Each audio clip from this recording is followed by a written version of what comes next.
ಬಹಳ ಜನಕ್ಕೆ ಇವತ್ತು ಹಾಲು ಕುಡಿದಷ್ಟು ಸಂತೋಷ ಆಗಿರ್ಬೋದು. ಸನ್ಮಾನ್ಯ ಕುಮಾರಣ್ಣ ಅವರ ಆರೋಗ್ಯದಲ್ಲಿ ಏರುಪೇರಾಗ್ಬಿಟ್ಟಿದೆ. ಇನ್ನೇನು ಜನತಾದಳ ಪಕ್ಷ ಕುಮಾರಣ್ಣ ಇಲ್ಲ ಅಂದ್ರೆ ಮುಗ್ದೇ ಹೋಯ್ತು. ಯಾರಪ್ಪ ಮೋಟಮ್ನವರು ಏನ್ ಕೊಟ್ಟವ್ರ ಮೊನ್ನೆ ಹೇಳಿಕೆ, ಮುಂದೆ ನಾವು ಲೆಕ್ಕಾಚಾರ ಮಾಡ್ತಾ ಇದೀವಿ ಯಾವ ಪಕ್ಷಕ್ಕೆ ಹೋಗಿ ಚುನಾವಣೆ ನಿಂತ್ಕೋಬೇಕು ಅಂತ.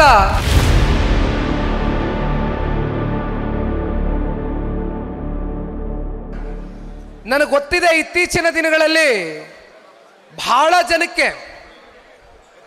ಜನಕ್ಕೆ ಇವತ್ತು ಹಾಲು ಕುಡಿದಷ್ಟು ಸಂತೋಷ ಆಗಿರ್ಬೋದು. ನಮ್ಮ ರಾಜಕಾರಣದಲ್ಲಿ ಇರ್ತಕ್ಕಂಥ ವಿರೋಧಿಗಳಿಗೆ ಸನ್ಮಾನ್ಯ ಕುಮಾರಣ್ಣ ಅವರ ಆರೋಗ್ಯದಲ್ಲಿ ಏರುಪೇರಾಗ್ಬಿಟ್ಟಿದೆ. ಇನ್ನೇನು ಜನತಾದಳ ಪಕ್ಷ ಕುಮಾರಣ್ಣ ಇಲ್ಲ ಅಂದ್ರೆ ಮುಗ್ದೇ ಹೋಯ್ತು. ಇನ್ನೇನು ಬಿಡಪ್ಪ, ನಾವು ಜನತಾದಳ ಪಕ್ಷವನ್ನ ಈ ರಾಜ್ಯದಲ್ಲಿ ಸಂಪೂರ್ಣವಾಗಿ ಕಾರ್ಯಕರ್ತರನ್ನ ನಮ್ಮ ಪಕ್ಷಗಳಿಗೆ ನಾವು ಸೆಳ್ಕ ಬಿಡ್ಬೋದು ಅಂತಕ್ಕಂಥ ಕೆಲವೊಂದಷ್ಟು ಕಲ್ಪನೆಗಳನ್ನ ಏನು ಒಂದಷ್ಟು ನಾಯಕರುಗಳು ತಲೆನಲ್ಲಿ ಇಟ್ಕೊಂಡಿದ್ದಾರೆ.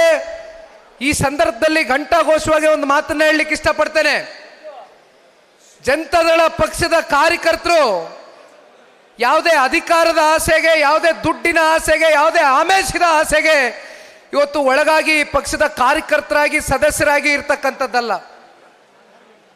ಎರಡೂ ರಾಷ್ಟ್ರೀಯ ಪಕ್ಷಗಳನ್ನ ನೀವು ಎರಡೂ ರಾಷ್ಟ್ರೀಯ ಪಕ್ಷದಲ್ಲಿ ಇರ್ತಕ್ಕಂಥ ಕಾರ್ಯಕರ್ತರನ್ನ ನೀವು ಒಂದ್ ಕಡೆ ತೂಗಿದ್ರೆ ಮತ್ತೊಂದು ಕಡೆ ಜನತಾದಳ ಪಕ್ಷದಲ್ಲಿ ಇರ್ತಕ್ಕಂಥ ಕಾರ್ಯಕರ್ತರು ಯಾವುದೇ ಅಭಿಲಾಷೆ ಇಲ್ದಿರ, ಯಾವುದೇ ನಿರೀಕ್ಷೆ ಇಲ್ದಿರ, ಯಾವುದೇ ಫಲಾಪೇಕ್ಷೆ ಇಲ್ದಿರ ಈ ಪಕ್ಷವನ್ನ ಕಟ್ಟಿ ಬೆಳೆಸಿರ್ತಕ್ಕಂಥವ್ರು ಸಹಸ್ರಾರು ಸಂಖ್ಯೆಯಲ್ಲಿ 224 ಕ್ಷೇತ್ರದಲ್ಲೂ ಕೂಡ ಇವತ್ತು ರಾಜ್ಯದ ಉದ್ದಗಲಕ್ಕೂ ಇದ್ದಾರೆ.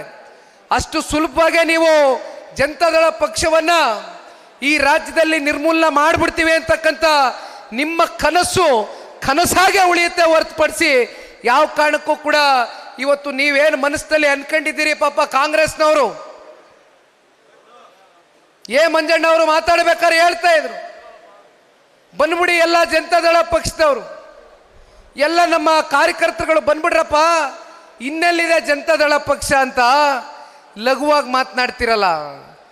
ನಿಮ್ಮ ಪಕ್ಷದಲ್ಲಿ ಇರ್ತಕ್ಕಂಥ ಶಾಸಕರು 5, 6, 7 ಬಾರಿ ಶಾಸಕರಾಗಿ ಆಡಳಿತವನ್ನ ಮಾಡಿರ್ತಕ್ಕಂಥ ಹಿರಿಯ ಶಾಸಕರು ಇವತ್ತು ಕಾಂಗ್ರೆಸ್ನ ಸರ್ಕಾರದಲ್ಲಿ 10 ರೂಪಾಯಿ ಬಿಡುಗ ಸಿಕ್ಕದಿರ ಅವರ ಅಸಹಾಯಕತೆಯನ್ನ ಇವತ್ತು ಸಾರ್ವಜನಿಕ ವಲಯದಲ್ಲಿ ಹೊರಗಾಕಿರ್ತಕ್ಕಂಥದ್ದನ್ನ ನೋಡ್ತಾ ಇದ್ದೇವೆ.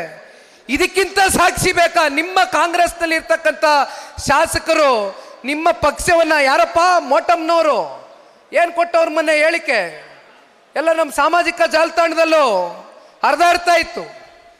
ಮುಂದೆ ನಾವು ಲೆಕ್ಕಾಚಾರ ಮಾಡ್ತಾ ಇದ್ದೀವಿ ಯಾವ ಪಕ್ಷಕ್ಕೆ ಹೋಗಿ ಚುನಾವಣೆ ನಿಂತ್ಕೋಬೇಕು ಅಂತ ಕಾಂಗ್ರೆಸ್ನ ಒಬ್ರು ಮಹಿಳಾ ಶಾಸಕರು ಹೇಳ್ತಾರೆ. ಇತ್ತೀಚೆಗೆ ಆಗಿರ್ತಕ್ಕಂಥ ವಿಚಾರ 100ಕ್ಕೆ 100ರಷ್ಟು ಈ ರಾಜ್ಯದ ಮುಖ್ಯಮಂತ್ರಿಗಳಿಗೆ, ರಾಜ್ಯದ ಉಪಮುಖ್ಯಮಂತ್ರಿಗಳಿಗೆ ನೀವು ಮೈಕ್ ಮುಂದಗಡೆ ಇಟ್ಟರೆ ಪಾಪ ಮಾತಾಡ್ಲಿಕ್ಕಿಲ್ಲ, ಯಾರು ಮಾತಾಡ್ತಾರೆ? ಇರ್ತಕ್ಕಂಥ ವಾಸ್ತವಾಂಶ ಅವ್ರಿಗೆ ಬಹಳ ಚೆನ್ನಾಗಿ ಅರಿವಿದೆ. 100ಕ್ಕೆ 100ರಷ್ಟು ಕರ್ನಾಟಕ ರಾಜ್ಯದ 7.5 ಕೋಟಿ ಕನ್ನಡಿಗರು ಮುಂಬರ್ತಕ್ಕಂಥ ದಿನಗಳಲ್ಲಿ ಕಾಂಗ್ರೆಸ್ನ ಪಕ್ಷವನ್ನ ಸಂಪೂರ್ಣವಾಗಿ ಕರ್ನಾಟಕ ರಾಜ್ಯದಿಂದ ಕಿತ್ತೆಸಿತಾರೆ ಅಂತಕ್ಕಂಥದನ್ನ ಈ ಸಂದರ್ಭದಲ್ಲಿ ಯಾರು ಕೂಡ ಸಂಶಯ ಪಟ್ಕೊಳ್ತಕ್ಕಂಥದ್ದು ಬೇಡ. ಏನ್ ಪರ್ಸೆಂಟೇಜ್ ಅನ್ನೋದಕ್ಕೆ ದಾಖಲೆ ಮೀರ್ಬಿಟ್ಟಿದ್ದಾರೆ. ಬಹುಶಃ ಹಲವಾರು ಸರ್ಕಾರಗಳು ಕರ್ನಾಟಕ ರಾಜ್ಯದಲ್ಲಿ ಆಡಳಿತವನ್ನು ಮಾಡಿರ್ತಕ್ಕಂಥದ್ದು ನೋಡಿದ್ದೀರಿ. ಆದರೆ ಈ ರೀತಿ 20%, 30% ಏನು ಪೈಪ್ಲೈನ್ಗಳು ಪಾಪ ವೃಷಭಾವತಿ ನದಿಯಿಂದ ಮೂಲದಿಂದ ಬೈರಮಂಗಲದಲ್ಲಿ ಇರ್ತಕ್ಕಂಥ ಅಲ್ಲಿಂದ ಹರಿತಕ್ಕಂಥ ನೀರು ಬೆಂಗಳೂರು ನಗರದ ಕೊಳಚೆ ಪ್ರದೇಶದ ನೀರನ್ನ ಇವತ್ತು 69 ಕೆರೆಗಳನ್ನ ತುಂಬಿಸ್ತಕ್ಕಂಥದಕ್ಕೆ ನೀವಿದನ್ನ ಈ ಕಾರ್ಯಕ್ರಮವನ್ನು ಮುಂದಿಟ್ಟಿದ್ದೀರೋ ಅಥವಾ ನಿಮ್ಮ ಜೇಬಲ್ಲಿ ದುಡ್ಡು ತುಂಬಿಸ್ಕೊಳ್ಳೋದಕ್ಕೆ 1800 ಕೋಟಿ ರೂಪಾಯಿ ಅಷ್ಟು ಇವತ್ತು ಕಾಂಟ್ರಾಕ್ಟ್ ಕೊಡುವ ಮೂಲಕ ಇವತ್ತು ಹಗಲ್ದೊಡೆ ಮಾಡ್ತಕ್ಕಂಥದಕ್ಕೆ ನೆಲಮಂಗಲ ತಾಲೂಕಿನ ಜನತೆಗೆ ಇವತ್ತು ಯಾವ ರೀತಿ ನೀವು ಮೋಸ ಮಾಡ್ತಿದ್ದೀರಿ? ಇದರಿಂದ ನಿಮಗೇನಾಗೋದಿಲ್ಲ, ನಿಮ್ಮ ಜೇಬು ಭರ್ತಿ ಆಗ್ತದೆ. ಆದರೆ ತಾಲೂಕಿನ ಜನತೆಯ ಪರಿಸ್ಥಿತಿಗಳು ನಾಳೆ ಏನಾಗ್ತದೆ? ಆ 69 ಕೆರೆ ಕಟ್ಟೆಗಳಲ್ಲಿ ಆ ಕೊಳಚೆ ನೀರನ್ನ ನೀವು ತಗೊಂಡೋಗಿ ಕೆರೆಗಳನ್ನ ತುಂಬಿಸಿದ್ರೆ ಮುಂಬರ್ತಕ್ಕಂಥ ದಿನಗಳಲ್ಲಿ ಯಾವ ಯಾವ ಕೆಟ್ಟ ಕೆಟ್ಟ ಕಾಯಿಲೆಗಳನ್ನ ತಾಲೂಕಿನ ಜನತೆ ಎದುರು ನೋಡ್ಬೇಕಾಗ್ತದೆ ಅಂತಕ್ಕಂಥದ್ರ ಬಗ್ಗೆ ಕಿಂಚಿತ್ತು ನಿಮ್ಗೆ ಕಾಳಜಿ ಇಲ್ದಿರ 1800 ಕೋಟಿ ರೂಪಾಯಿ ಅಷ್ಟು ಇವತ್ತು ಕಾಂಟ್ರಾಕ್ಟ್ ಕೊಟ್ಕೊಂಡು ಅದೆಂಥದೋ ಪೈಪ್ಲೈನು ಅಂತ ಹೇಳ್ಕೊಂಡು ಅಲ್ಲಿಂದ ನೀರು ಹರಿಸ್ತೀವಿ ಅಂತ ಇವತ್ತು ಈ ದೊಡ್ಡ ಒಂದು ನಾಟಕವನ್ನ ಎಸ್ಕೊಂಡು ಇವತ್ತು ಹೊರಟಿದ್ದೀರಲ್ಲ.